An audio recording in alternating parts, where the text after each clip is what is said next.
Good morning student. आज का जो अपना चैप्टर है वो 8th क्लास का लेसन नंबर 3 है, हिस्ट्री का। लेसन का नाम है ruling the country side.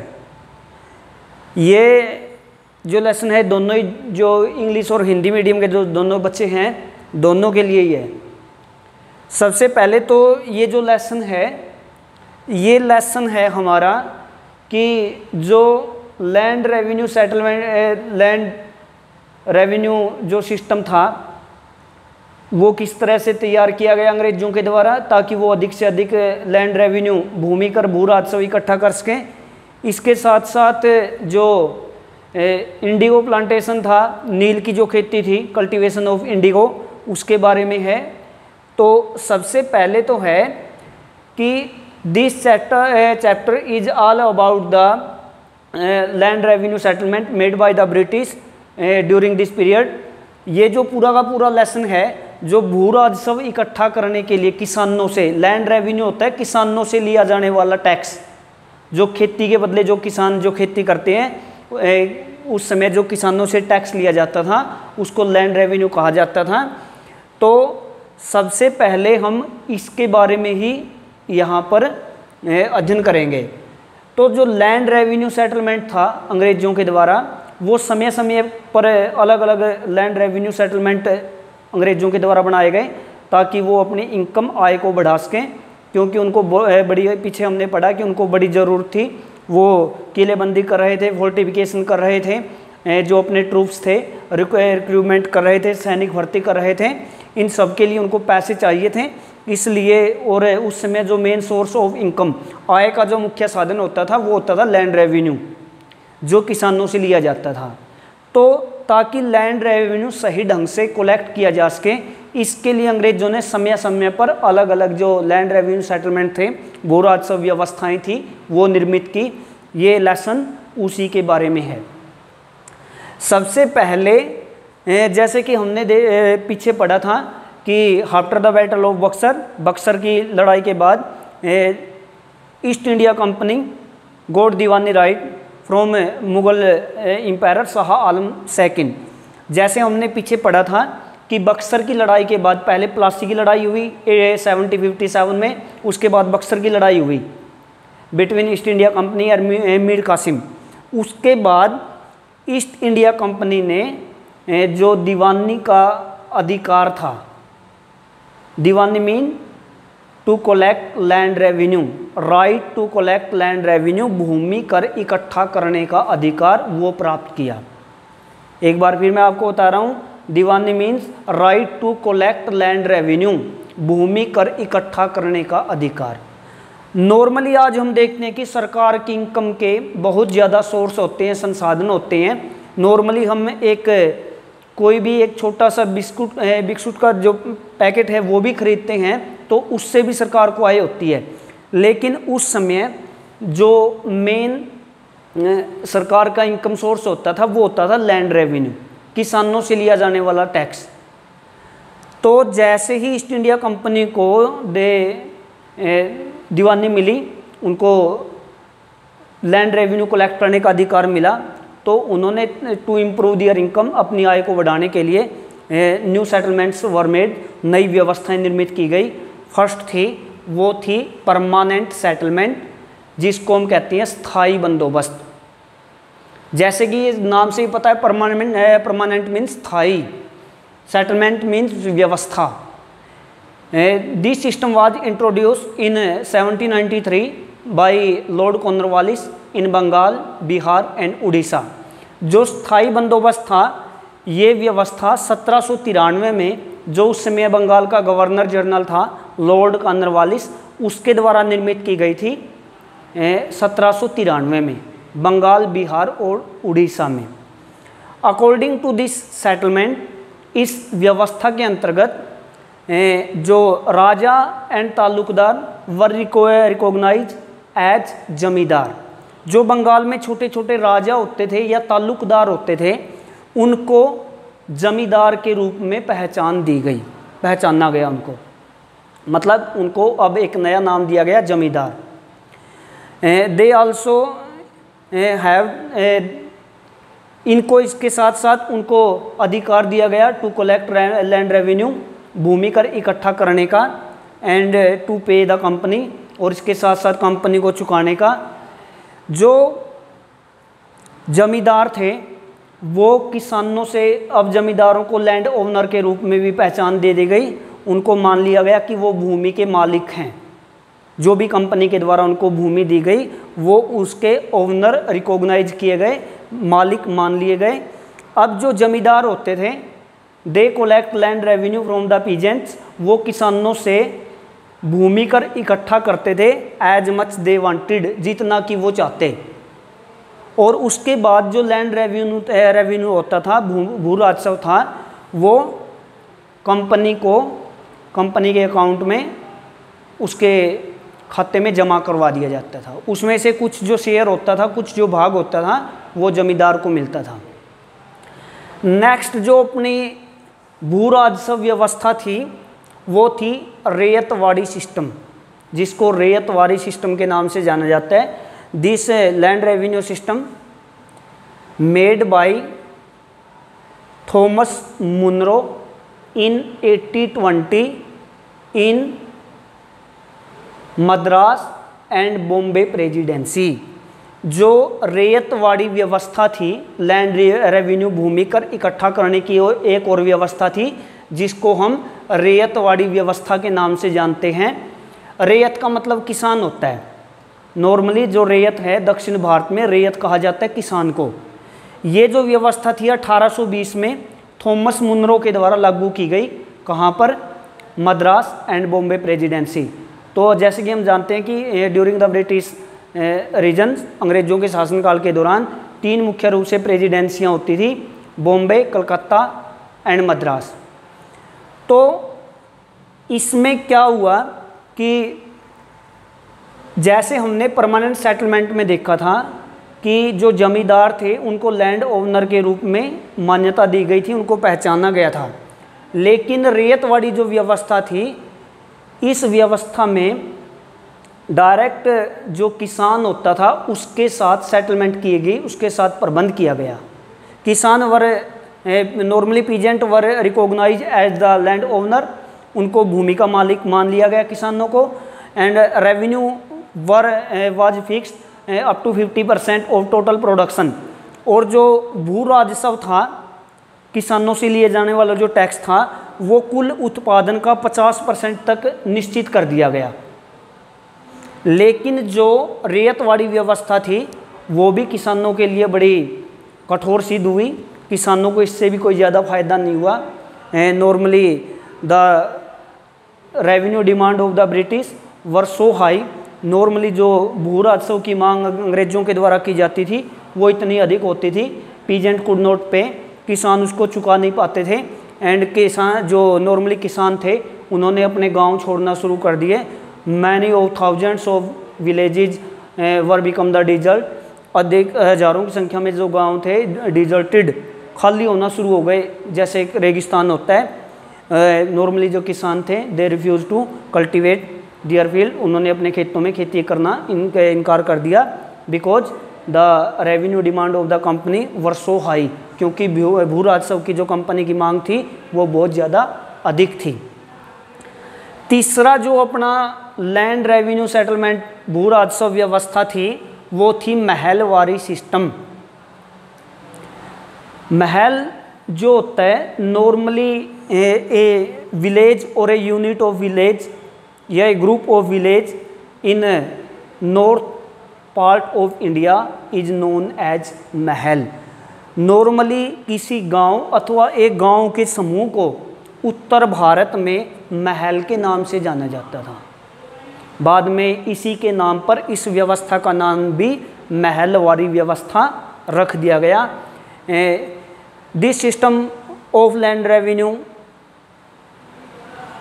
was made by Holt Mackenzie and British Englishman in 1822।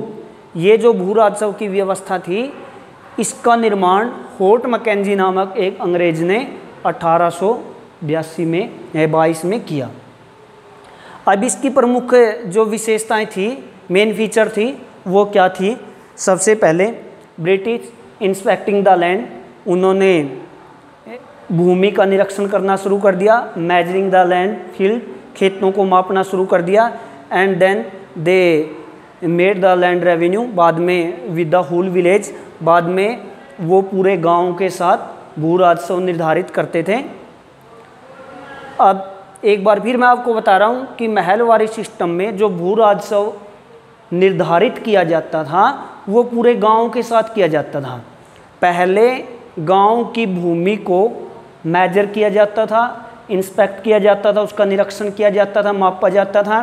क्योंकि गांव में हो सकता है कि कुछ जो पार्ट हैं वो बड़े फर्टाइल लैंड्स के हो सकते हैं, बड़ी उपजाऊ भूमि के हो सकते हैं, कुछ जो हैं कि भाग बंजर हो सकते हैं कि वहाँ मिट्टी इतनी ज़्यादा उपजाऊ न हो। इसलिए every plot of land were measures, प्रत्येक भूमि के टुकड़े को मापा जाता था, उसका निरीक्षण किया जाता था, उसकी फर्टिलिटी, उसकी उपजाऊ शक्ति को निर्धारित किया जाता था। और उसके बाद लैंड रेवेन्यू वर मेड, भू राजस्व निर्धारित किया जाता था, बनाया जाता था। इसके साथ साथ जैसे ही जो फसलें तैयार हो जाती थी, जो विलेज हेडमैन होता था, गांव का जो मुखिया होता था, he collect the land revenue from the village, वो गांव के लोगों से भू राजस्व इकट्ठा करता था और उसके बाद वो कंपनी के खजाने में जमा करवा देता था। ये था महलवारी सिस्टम जो नॉर्मली उत्तर भारत में लागू किया गया था।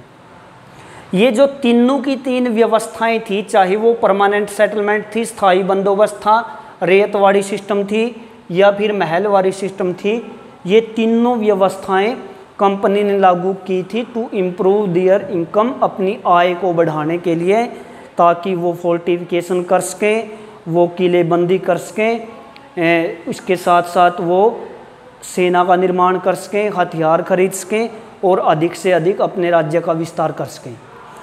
ये तीनों जो व्यवस्थाएं थी, ये कहीं ना कहीं किसानों के लिए बड़ी हानिकारक हुई, बड़ी कठोर थी, बड़ी हरास थी ये, और किसानों का बहुत ज़्यादा शोषण हुआ। उसके बाद हम आज जो अपना नेक्स्ट पर्सन है, अब हमारी होगी तीन व्यवस्थाएं, permanent settlement, Ryotwari system, Mahalwari system. अब इनके बाद जो हमारा था वो था इंडिगो के बारे में, नील के बारे में। इंडिगो कहा जाता है नील।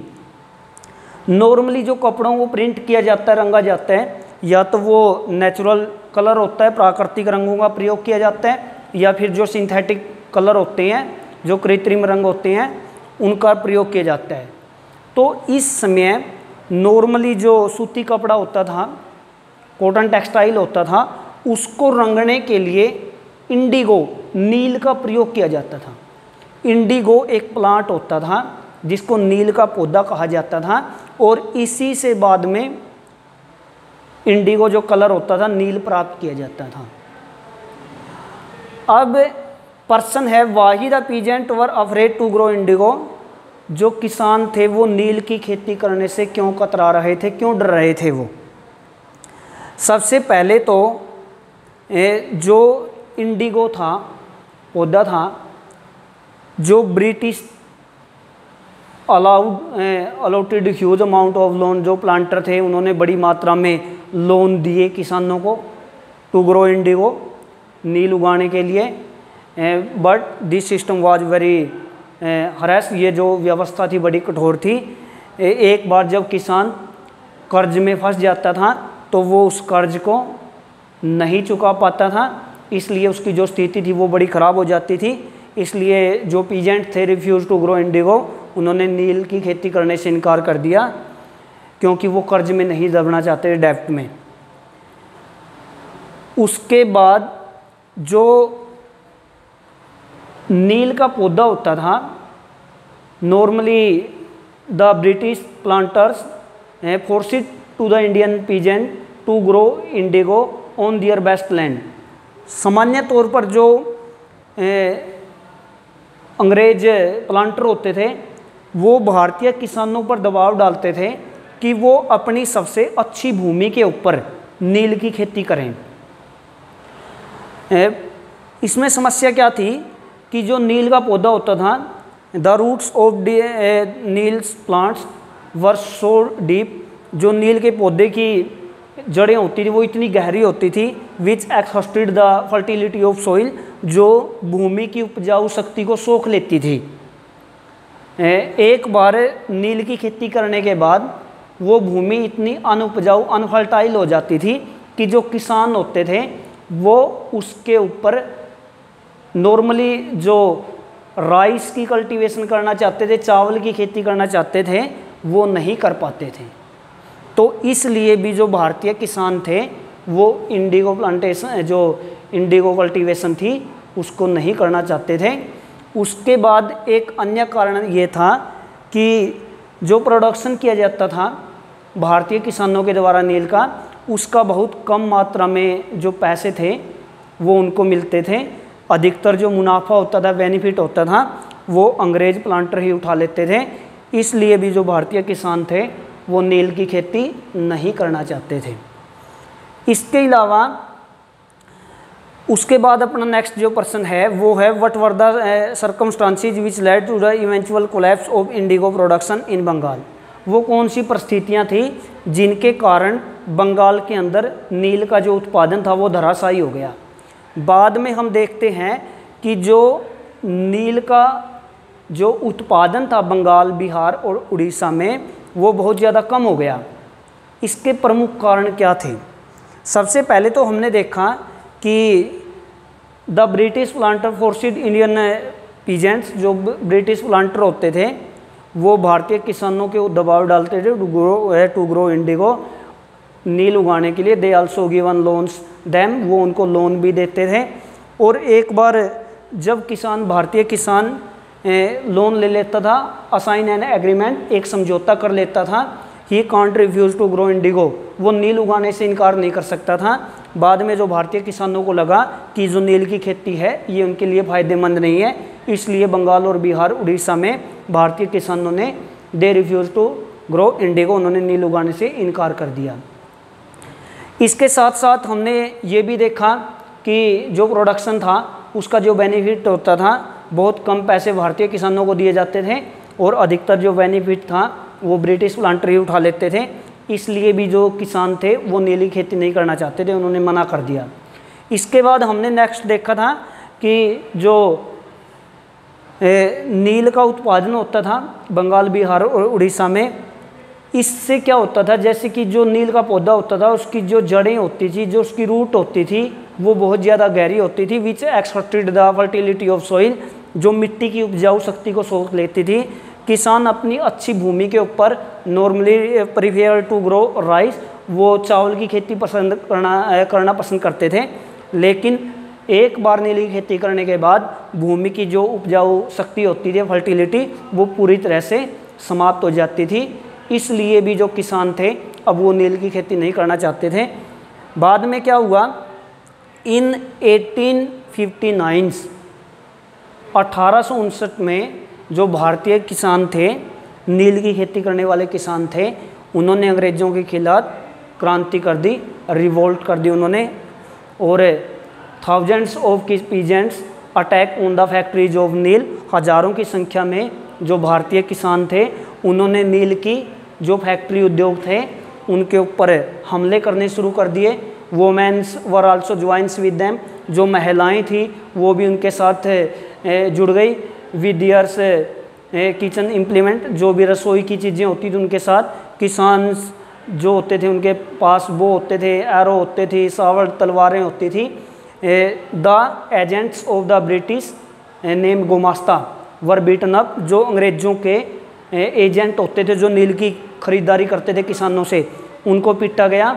और जो लोग हेल्प द ब्रिटिश, जो अंग्रेज़ों की सहायता करते थे, were also बायकॉटेड by the society, उनका समाज से बहिष्कार कर दिया गया, समाज से निकाल कर दिया गया। अब जो किसान थे उन्होंने कसम खाई कि वो आगे से नील की खेती नहीं करेंगे। तो आज का अपना टॉपिक इतना ही था, बड़ा सिंपल सा है। परमानेंट सेटलमेंट, स्थायी बंदोबस्त था। इसमें इसकी विशेषता क्या थी, this system was made with the Talukdar और राजा, ये व्यवस्था तालुकदार और राजाओं के साथ की गई थी। बाद में उनको जमींदार के नाम से जाना गया। लैंड रेवेन्यू वर फिक्स, जो भू राजस्व था वो निश्चित कर दिया गया था नॉर्मली 30 ईयर के लिए, 30 सालों के लिए। इसका अर्थ था कि ब्रिटिश आगे लैंड रेवेन्यू में इंक्रीज नहीं कर सकते थे, उसको बढ़ा नहीं सकते थे। उसके बाद हमने रेतवाड़ी सिस्टम देखा कि this system was introduce in Madras and Bombay presidency by Thomas Munro in 1820। This system was directly made with the peasant. ये जो व्यवस्था थी ये सीधी किसानों के साथ की गई थी, बीच में जो जमींदार थे वो हटा दिए गए। Peasants were recognise as the land owner, किसानों को ही भूमि का मालिक मान लिया गया। And the land revenue were fix up to 50% of total production. जो भू राजस्व था वो लगभग कुल उत्पादन का 50% तक निर्धारित कर दिया गया। तो ये भी हम देखते हैं कि जो लैंड रेवेन्यू डिमांड थी, भू राजस्व की जो मांग थी वो इतनी अधिक थी, peasant could not repay the loans, जो किसान थे जो कर्ज ले रखा था वो भी नहीं चुका पाते थे, लैंड रेवेन्यू भी वो डिपॉजिट नहीं करवा पाते थे। ये भी बड़ी कठोर व्यवस्था थी किसानों के लिए। नेक्स्ट हमने देखा था कि Mahalwari system, this system of land revenue were made by Holt Mackenzie in 1822 in north west part of the India. ये जो व्यवस्था थी ये होट मैकेंजी के द्वारा 1822 में भारत के उत्तर पश्चिमी भागों में लागू की गई थी। इसमें महल होता था ए सिंगल विलेज और ए यूनिट ऑफ विलेज, कोई एक गांव हो सकता था या गांव का एक समूह हो सकता था, उसको महल कहा जाता था। लैंड वर इंस्पेक्टिंग, पहले भूमि का निरीक्षण किया जाता था। फील्ड वर मेजरिंग, खेतों को मापा जाता था।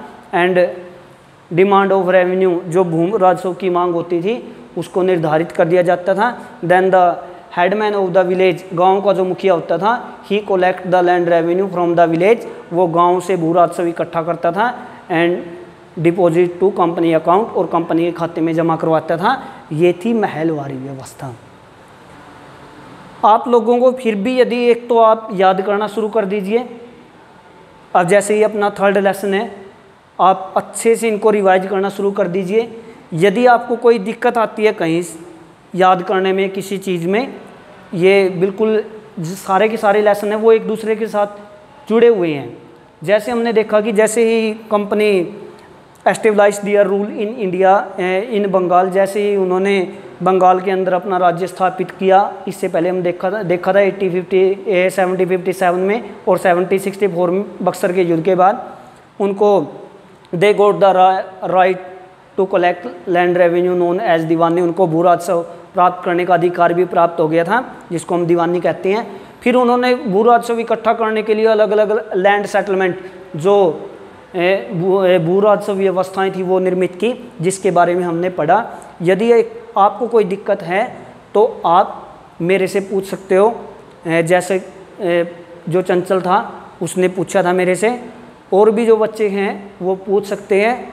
आप लोग पूछ लिया करो, इसमें कोई झिझक नहीं है। पता नहीं आप कौन सी दुनिया में रह रहे हो, मेरे को तो पता नहीं। आज तक मेरे पास केवल 1-2 बच्चे के फ़ोन आए हैं, किसी ने फ़ोन करके नहीं पूछा। तो आज का जो टॉपिक था वो इतना ही था। थैंक यू, धन्यवाद।